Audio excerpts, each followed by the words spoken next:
Los que creyeron que sembrando mentiras y calumnias por doquier iban a desacreditar a nuestro pueblo, se equivocaron.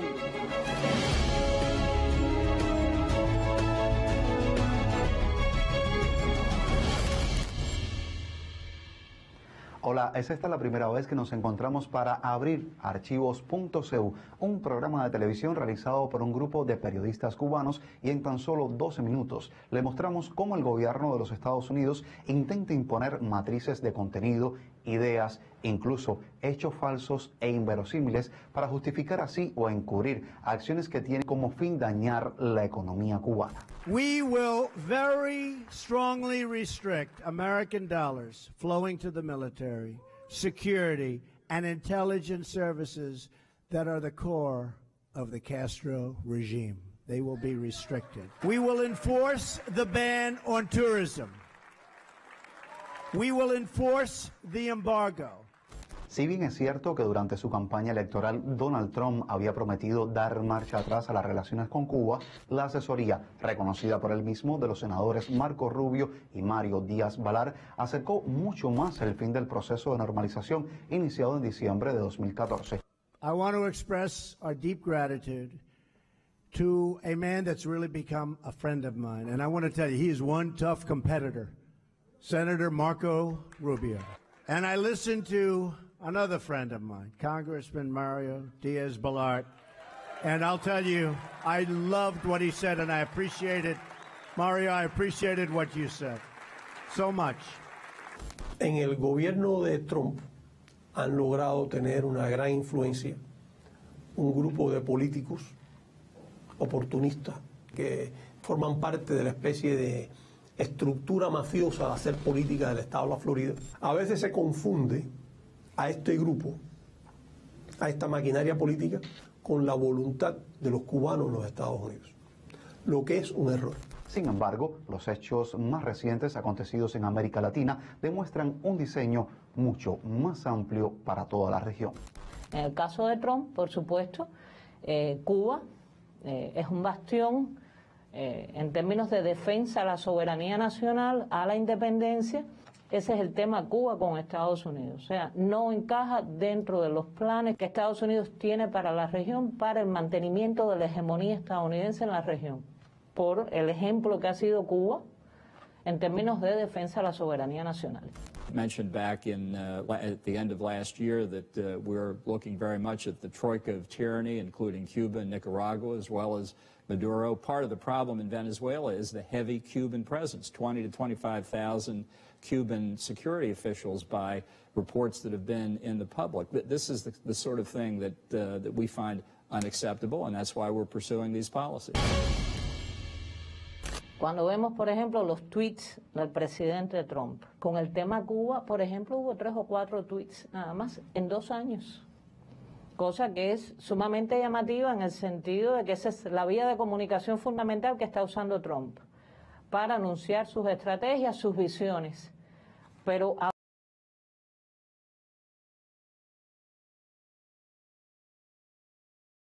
lo que fue típicamente sobre Cuba, los otros 3 estaban relacionados con la supuesta presencia de seguridad militar de Cuba en Venezuela. Y eso enseguida se reflejó en los macrotemas que la gran prensa estadounidense ha estado ha estado publicando sobre Cuba. In this administration, we're not afraid to use the phrase Monroe Doctrine. This is a country in our hemisphere. It's been the objective of American presidents going back to Ronald Reagan to have a completely democratic. Sacaron de la tumba, exhumaron a la doctrina Monroe y volvieron a decir que en defensa de la doctrina Monroe, Estados Unidos estaba actuando contra Cuba, contra Venezuela y contra Nicaragua. Han fracasado hasta ahora en su objetivo, pero no han dejado de causar daño y no han dejado de tener un éxito propagandístico dentro de Estados Unidos. Desde junio del 2017 hasta nuestros días se han aplicado más de 200 medidas contra Cuba, generalmente justificadas con fake news, o sea, con informaciones o pretextos que tienen que ver con Cuba que han sido creados en laboratorio. Nunca habíamos visto en ninguna de las administraciones anteriores una campaña tóxica tan amplificada, tan amplia y con un diseño tan profesional como la que estamos viendo ahora. En el caso de Cuba, en los momentos cruciales de la historia, ahí está la fake news. Desde la explosión del Maine, que justificó la intervención de Estados Unidos en la guerra cubano-española, hasta nuestros días. Pero esta administración particularmente se caracteriza por deliberadamente crear mentiras, diseñar mentiras para generar todos los pretextos posibles y además trabajar muy en profundidad técnicas de comunicación estratégica, es decir, de incorporar dentro del corazón de las decisiones políticas la comunicación para crear meteoros públicos, políticos, que permitan justificar una serie de decisiones o sencillamente crear las condiciones o acelerar las condiciones para la intervención en nuestro país. A partir de mediados de agosto de 2017, medios estadounidenses comenzaron a publicar innumerables notas de prensa sobre supuestos ataques sónicos que habrían afectado a diplomáticos de ese país radicados en La Habana. Desde entonces, y a pesar de las múltiples investigaciones realizadas, con participación incluso de organismos de seguridad de Estados Unidos, no ha aparecido evidencia alguna sobre un ataque de cualquier tipo que pudiera haber afectado la salud de ninguna persona. Entonces, ¿por qué hablar de ataques en Cuba? Hay documentos desclasificados del propio gobierno de los Estados Unidos después del año 59, por ejemplo, donde está muy claramente establecido el tipo de noticias que se debía dar sobre Cuba. Cuando de política exterior se trata, quien impone la agenda ha sido por lo general el Ejecutivo. Esto significa que los mensajes que se dan los dan políticos en el ejercicio del poder. Y eso es lo que se ha hecho con Cuba. On Cuba, some senators have suggested closing down the embassy there. Should that happen? We have it under evaluation. It's a very serious issue with respect to the harm that certain individuals have suffered. We've brought some of those people home. It's under review. El origen y las características reales de los supuestos incidentes de salud de diplomáticos estadounidenses en Cuba probablemente nunca los conozcamos. Y es evidente que el gobierno de los Estados Unidos tiene el propósito de que nunca se conozca a ciencia cierta. Es un fenómeno extraño y la prensa en su conjunto tiene razones para estimar que es un suceso extraño, puesto que se han movido todo tipo de teorías, de hipótesis e incluso de acusaciones sobre supuestos ataques, sobre la existencia de armas sónicas, armas infrasónicas, ultrasónicas, armas direccionales que son capaces de dañar a una persona dentro de un colectivo y no dañar al resto, que son capaces de provocar daños de contunción cerebral sin que una contunción haya tenido lugar. Y por supuesto todo esto ha quedado ya ampliamente cuestionado por la ciencia.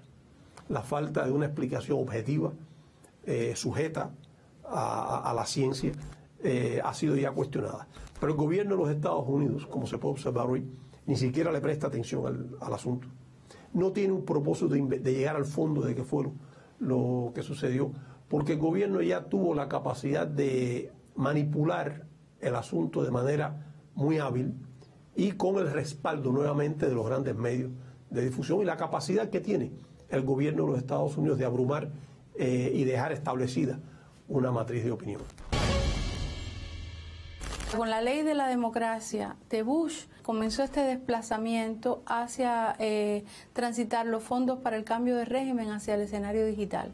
Claro, coincide con el boom de estas tecnologías, con la incorporación de Cuba a la red Internet, con una serie de medidas que se están aplicando en Cuba en esos años que apuntan a un modelo diferencial del país en la inserción en la llamada sociedad de la información. Si uno repasa también los documentos de los tanques pensantes y los analistas que están asesorando a las distintas administraciones desde Bush para acá, se da cuenta que un elemento recurrente es considerar que en el ámbito de la comunicación, en la comunicación digital, hay amplias oportunidades para derrocar al gobierno cubano a partir de, sobre todo, crear sinergias, crear puentes de comunicación con la población joven o con las minorías con las que empiezan a trabajar muy deliberadamente. Entonces se empieza a imponer como agenda en torno a Cuba la llamada tríada mercado, pluripartidismo, elecciones libres. Pero forma parte de toda la estrategia. Yo defino una estrategia política que tengo que justificar, tengo que vender, tengo que explicar a nivel de medios de comunicación, con líneas de mensajes muy claras. Cuba es el culpable, el modelo socialista no funciona, la economía cubana no funciona por los problemas internos de la economía cubana, pero nunca explican en la prensa el impacto real del bloqueo, que ellos ni siquiera lo reconocen como bloqueo. Fíjense que a nivel de discurso político en Estados Unidos lo que se habla es de embargo. En el año 61 de la Revolución nos tiraron a matar y estamos vivos. La frase del presidente cubano Miguel Díaz-Canel Bermúdez no es una metáfora, los hechos así lo demuestran. Veamos 2019, la actual administración de los Estados Unidos, ¿qué hizo? Limitó la entrada de combustibles a puertos de la isla, sancionó a embarcaciones y empresas internacionales, activó el título 3 de la ley Helms-Burton para inhibir la inversión extranjera en el territorio cubano, puso en práctica también medidas que obstaculizan los intercambios personales de uno y otro pueblo y recrudeció aún más el bloqueo financiero y económico que ya se extiende por casi 6 décadas contra Cuba. Now we hold the cards. We now hold the cards. The previous administration's easing of restrictions on travel and trade does not help the Cuban people. The profits from investment and tourism flow directly to the military. Our policy will seek a much better deal for the Cuban people and for the United States of America. Eso fue lo que dijo Donald Trump en Miami, y el relato cotidiano de la mayoría de los cubanos.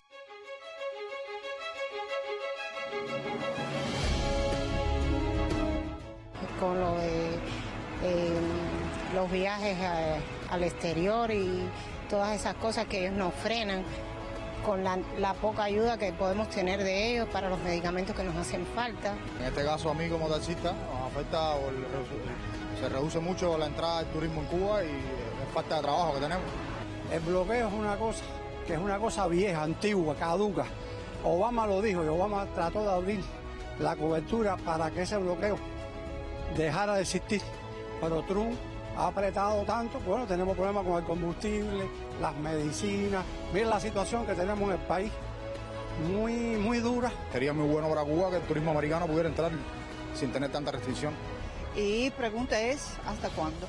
¿A quién le cree usted? Está bien diseñado. Este bloqueo del que estamos hablando ahora no es el bloqueo de hace 60 años a Cuba. Es un bloqueo en que los asesores el club de Miami de asesores del señor Trump se han empeñado realmente en hacer daño a la economía cubana y hacerla colapsar. Que no vengan turistas a Cuba de cruceros o que haya limitado los vuelos a las capitales de provincia, los charters también, afecta no al gobierno cubano ni a las empresas estatales, afecta al ciudadano de a pie, a ese que su trabajo es brindarle un servicio turístico, un producto, y a este que recibe la remesa, que tampoco es el gobierno cubano, que es nuestra población.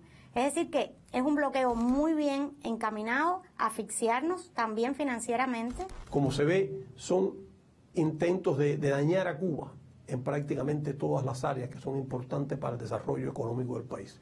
Si no han tenido más éxito, si bien han causado daño y no han provocado un colapso de nuestro país, es por la capacidad organizativa del país, por la naturaleza de nuestro sistema social y por la experiencia que hemos acumulado durante muchos años.